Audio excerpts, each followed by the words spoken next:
Every single student of knowledge knows, who studies ulum al-Quran, that the most difficult topics are ahruf and qira'at.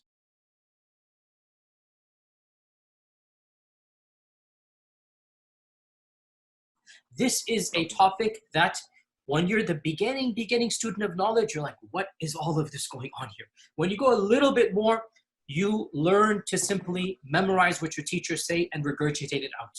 And you don't fully comprehend.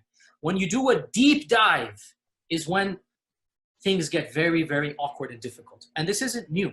This is from the time of the Sahaba. This is not a joke, brothers and sisters. The issue of ahruf and qira'at caused confusion to somebody whom the Prophet ﷺ said, if you want to listen to the Quran directly, listen to Ubay. Ubay is not some even average Sahabi. He is the Qari of the Quran. He is the master. He is who he is. And he goes, فَدَخَلْ فِي نَفْسِي شَكْ.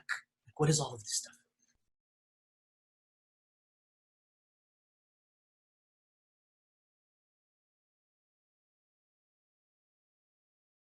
This was the issue.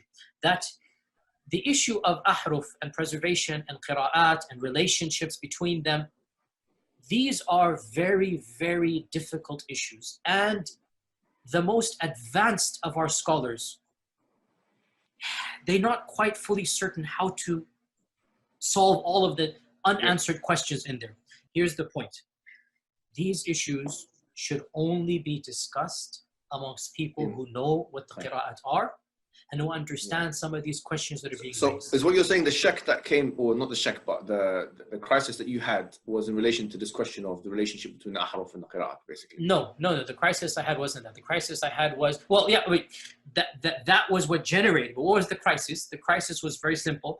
Traditional understandings of ahruf and qira'at cannot answer some of these pressing questions. In a Muslim environment, there's always some respect that we have for the Quran. We should.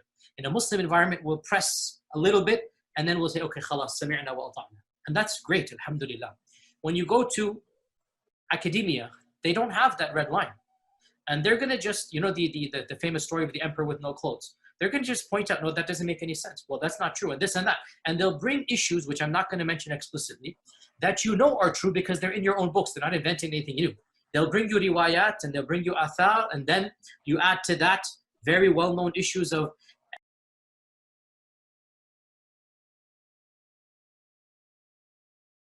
I don't even want to be explicit. And then you bring on top of that makhtutat, and then.